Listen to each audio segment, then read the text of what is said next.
तप कष्ट नहीं देता है। संसार में दो तरह की जिंदगी होती है, एक होती है प्रिय और एक होती है श्रेय। एक होते हैं प्रिय लोग और एक होते हैं श्रेय लोग। जो इंद्रिय के सुख होते हैं वो प्रारंभ में प्रिय लगते हैं, और जो आत्मा का सुख होता है वह शुरू में थोड़ा सा कठिन लगता है, क्योंकि आज तक हमें और आपको अनादिकाल से इस जिंदगी में यही जीने की कलाई है। सिर्फ भोगों को जाना है, पंचेंद्रिय भोगों को जाना है, और हमने सिर्फ मन को गर्त की तरफ ले गए हैं, मन को सिर्फ गड्ढे की तरफ ले गए हैं। आज तक हमने कहा है तप चाहे सुर राय, कर्म शिखर को वज्र है। क्योंकि इस पर्वत को, कर्मों के पर्वतों को खंडन करने के लिए क्या है, तब वज्र के समान है, जो पत्थर से भी मजबूत हो, पत्थर के भी टुकड़े टुकड़े कर दे। क्योंकि हम तत्वार सूत्र के मंगलाचरण में भी पढ़ते हैं, मोक्ष मार्गस्य नेतारम वेत्तारम कर्मवृताम ज्ञातारम विश्व तत्वानाम वंदे तद्गुण लब्ध है। भगवान आपने वीतरागता रूप वज्र के द्वारा कर्मों का खंड खंड कर दिया। और आपको पता होगा तप 12 प्रकार के होते हैं, 6 अंतरंग होते हैं और 6 बाहर होते हैं। क्योंकि तप तो सिर्फ साधु करते हैं, उत्तम तप के धारी तो सिर्फ मुनिराज होते हैं, महाव्रती होते हैं। लेकिन घटती ज्ञान घटाइए, कहते हैं घर माही तृष्णा जो घटावे रुचि नहीं संसार सो। घर में रहते हुए आदमी जीने की कला सीख जाए। जो तप तपे खपे अभिलाषा चूरे कर्म शिखर गुरु भाषा, साधु समाधि सदा मन लावे त्यों जग भोग भोग शिव जावे। कह दिया कि वास्तव में तप के द्वारा कर्मों को नष्ट किया जाता है। लेकिन तप कैसा हो? तप हमारा कोई ख्याति लाभ के लिए नहीं हो, स्वर्ग के लिए नहीं हो। स्वर्ग के लिए तप किया तो क्या फर्क पड़ता है, यहाँ थोड़ी सी सुख मिल रहा है, वहाँ और इंद्रिय के सुख अधिक मिल जाएंगे। लेकिन नहीं, तप तो घास, तप करने वाले के लिए स्वर्ग के सुख, चाहे चक्रवर्ती के पद हो और चाहे कोई महान विभूतियां हो, यश ख्याति कुछ भी हो, उसके लिए कोई मायना नहीं रखती है। क्योंकि कहा है कि तप से तो ये इस प्रकार से मिल जाते हैं, जिस प्रकार से गेहूं की खेती करो तो घास फूस अपने आप मिल जाता है। लेकिन कहा है कीजिए शक्ति प्रमाण, शक्ति बिना श्रद्धा धरे। जितनी शक्ति हो उसमें प्रमाद मत करना, जितनी शक्ति हो उसमें ये मत करना अरे होता ही नहीं। शक्ति को आजमाओ। आदमी एक जो चलते चलते दौड़ना सीख जाता है, बच्चा लड़खड़ाता है लेकिन धीरे धीरे दौड़ना सीख जाता है। मिट्टी का कच्चा घड़ा हो वो पानी भरने के काम नहीं आता है, लेकिन मिट्टी जब आग में पक जाती है उसके बाद आपको पानी पीने के शीतल पेय भी देती है और पानी को सुरक्षित रखती है। इसलिए कहा है कि तप का भी अभिमान मत कर लेना। तप अपने आप के लिए निर्मल बनाने के लिए, आत्मा को कुंदन से खरा बनाने के लिए करना। क्योंकि लोग कहते हैं तप से तो आत्मा तपती है लेकिन शरीर को कष्ट होता है। जब तक हमारा नजरिया शरीर की तरफ रहता है तब तक कष्ट देते हैं। तो कहा अनशन, ऊनोदर, व्रत परिसंख्यान, रस परित्याग, विविक्त सय्यासन और काय क्लेश, ये 6 बाह्य तप है। और कुंथनाथ भगवान की स्तुति करते हुए स्वयंभू में बड़ा अच्छा कहा है कि भगवान आपने बाह्य तपों को अंतरंग शुद्धि के लिए उत्कृष्ट रूप से और तपा था कि आपकी आत्मा कुंदन हो जाए।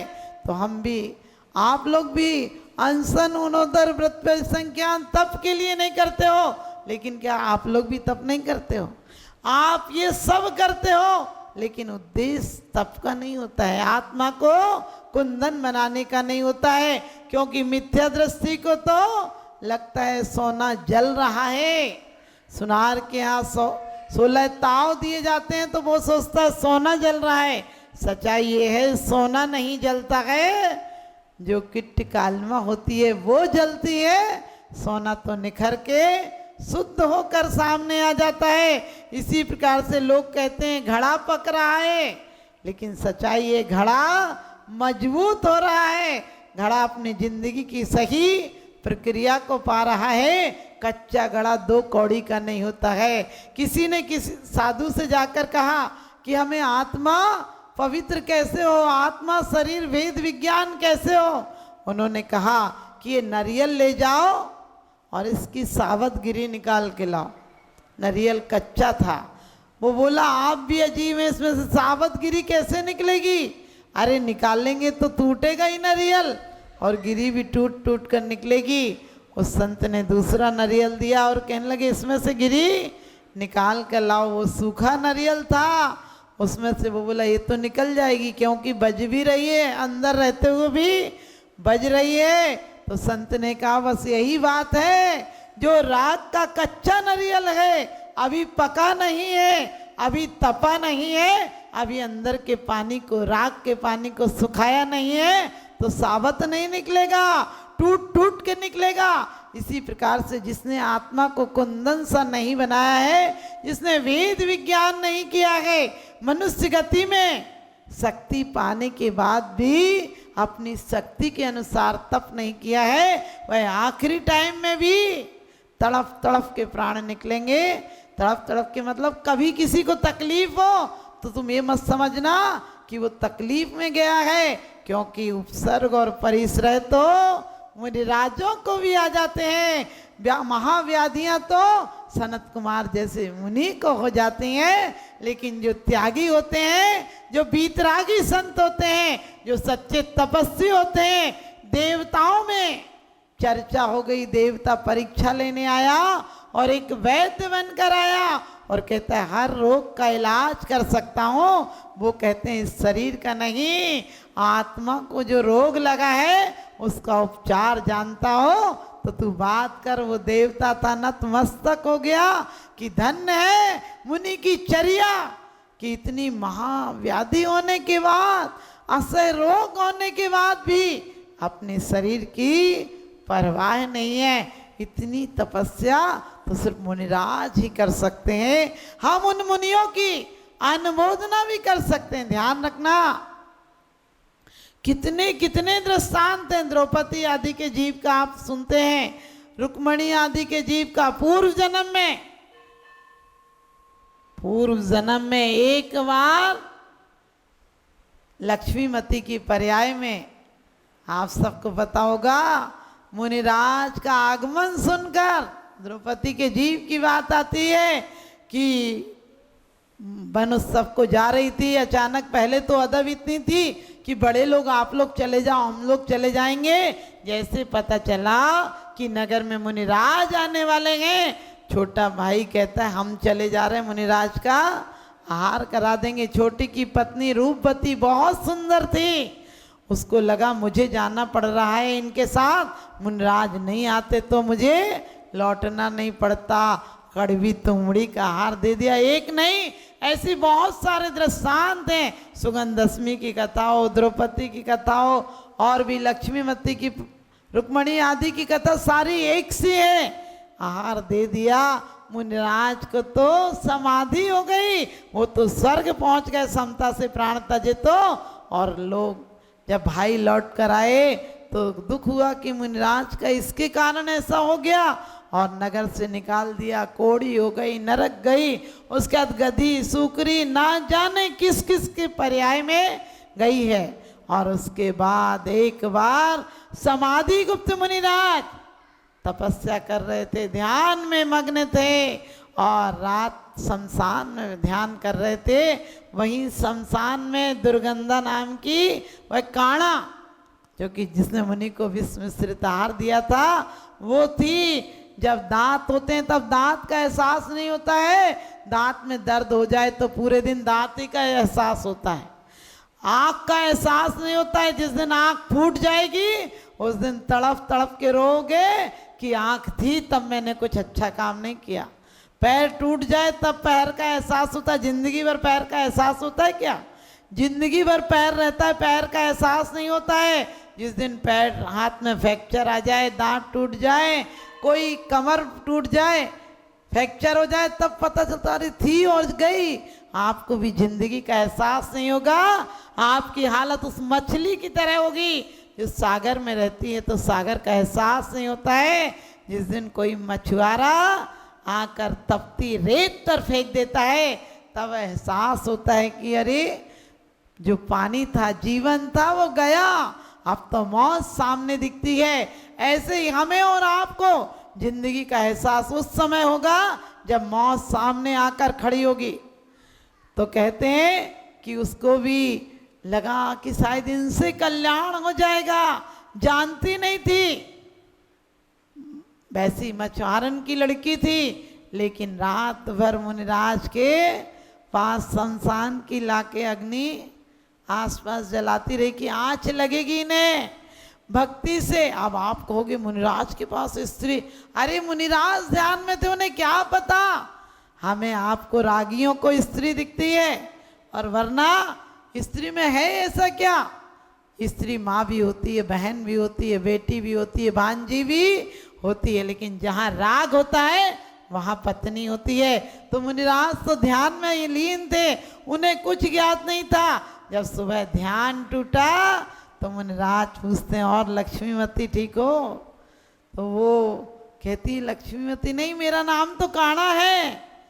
मुनिराज को तो सब अवधि ज्ञान से याद था, बोलते हैं याद करो, और उसको भी जाति स्मरण हो जाता है, फूट फूट कर रोती है कि आप उपचार बताओ, आप मेरा पथ प्रदर्शित करो।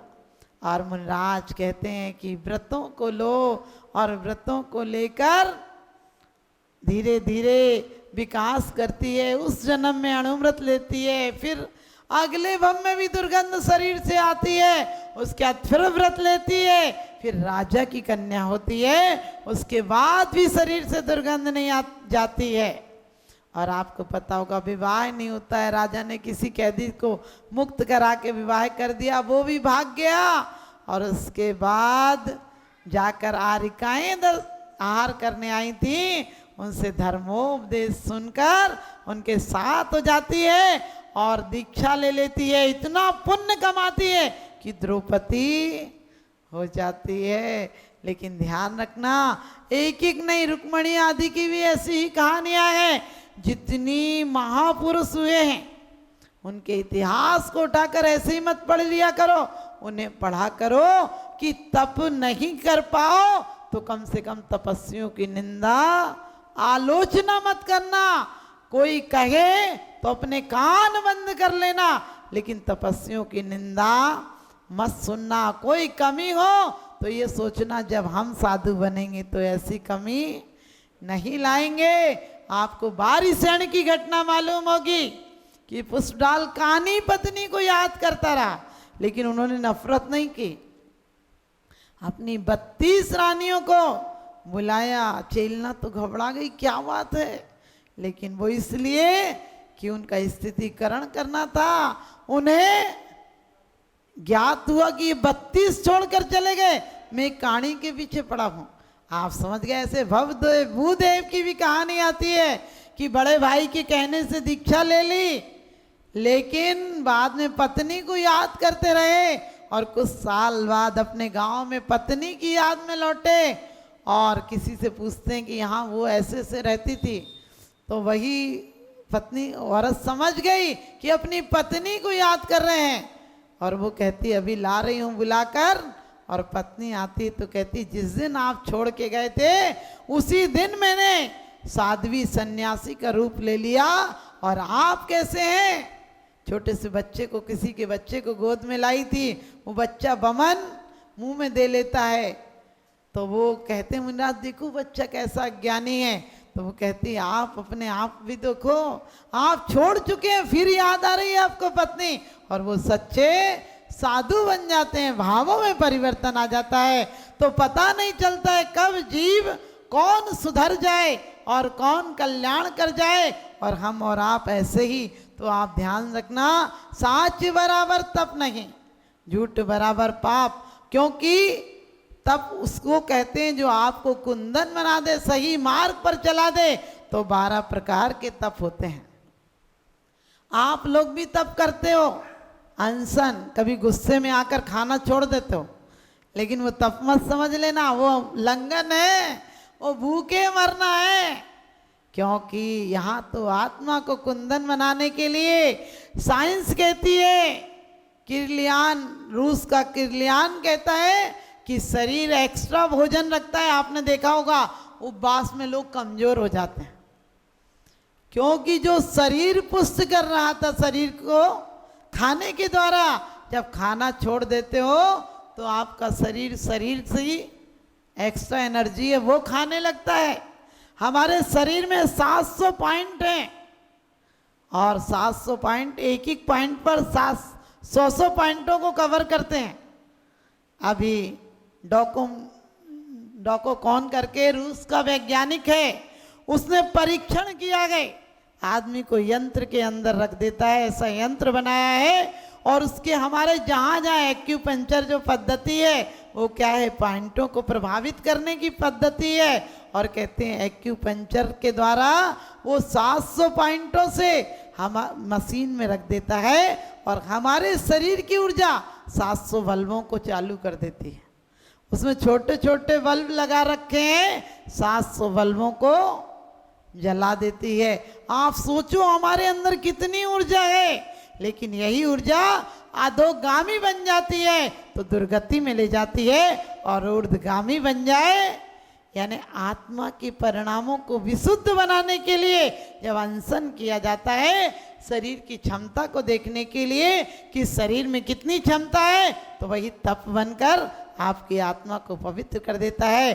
तप क्यों करना? क्योंकि भोजन के माध्यम से, गरिष्ठ खाने के माध्यम से इंद्रियां बलवती होती हैं, और इंद्रियां बलवती होती हैं तो भोग कामना की तरफ दौड़ती हैं। जब इंद्रियां शिथिल होती हैं तो साधना की तरफ लौटती हैं। तो हमें साधना की तरफ लौटाना है। और इतना ही नहीं, उनोदर बहुत कठिन है। क्यों कठिन है? कि सामने भोजन हो, क्षुधा वेदना की उदीर्णा हो रही हो, और आपको लग रहा हो और खाना है, उसके बाद आपने इतना सा खाया, सोचो क्या हालत होगी। गरम तवे पर पानी डाल दो तो वो चारों तरफ से पानी को तुरंत सोख लेता है। इसी प्रकार से जब तीव्र भूख लगी हो, शरीर को कहना आज इतना ही मिलेगा, बहुत खाया तूने, आज तुझे ज्यादा भोजन नहीं दूंगा, अब तुझे तपस्या में लगाऊंगा धीरे धीरे। तो उनोदर, आप कहोगे हम तो कभी उनोदर नहीं करते हैं। आपका बहुत अच्छा सीजन चल रहा हो, पत्नी नाश्ता तैयार रखे, फिर आप क्या कहते हैं, नहीं नहीं अभी रहने दे, बस 2 बिस्कुट खा के चला जाऊं। बच्चों के पेपर होते हैं, पेपर के टाइम में माँ कहती बेटा दूध पी जा, खाना खा जा, नाश्ता ले जा। मम्मी अभी खाने होने की बात मत कर, बस थोड़ा सा ले लिया। क्यों? क्योंकि उस टाइम लक्ष्य वहां का है, व्रत परिसंख्यान। साधु तो आत्मा को विशुद्ध बनाने के लिए नियम ले लेते हैं, आकड़ी मिलेगी तो लूंगा, नहीं तो नहीं लूंगा। आप लोग गुस्से में आके कभी कभी नहीं बोलती हैं कि ये चीज आएगी तो खाना खाऊंगी, नहीं तो नहीं खाऊंगी। और आपको सबसे बढ़िया रस परित्याग तो डॉक्टर करा देता है। शुगर हो, बीपी हाई हो, घी चीनी छोड़ देते हो कि नहीं? डॉक्टर को पैसे भी देकर आते हो और चीज भी छोड़ देते हो। डॉक्टर से पूछते हो क्या कि एक कलम तो लिखी है तूने, इतना सा पेन कि 1 रुपये की स्याही नहीं गई, तू 2000 रुपया काहे का ले रहा है? लेकिन नहीं, शरीर को स्वस्थ बनाने के लिए इतनी चिंता है कि उनोदर भी कर लोगे, व्रत परिसंख्यान, आपको कोई नियम भी ले लोगे। लेकिन एक महिला को खांसी हो रही थी तो पति ने कहा कि तेरे गले में बहुत तकलीफ है, मैं तेरे लिए कल कुछ ना कुछ ले आऊँगा। तो आपको पता है आदमी की नज़र जहाँ होती वही, औरतों की नज़र तो जेवर पर होती है। पत्नी बोली वही वाला हार ले आना जो अगले महीने देखा था। आप समझ गए, यहाँ गले में खांसी हो रही है, उसको हार दिख रहा है, बोली वही वाला हार ले आना। खांसी की चिंता नहीं है, ऐसे ही अपन को भी बोले इससे क्या मिलेगा? रस परित्याग, विविक्त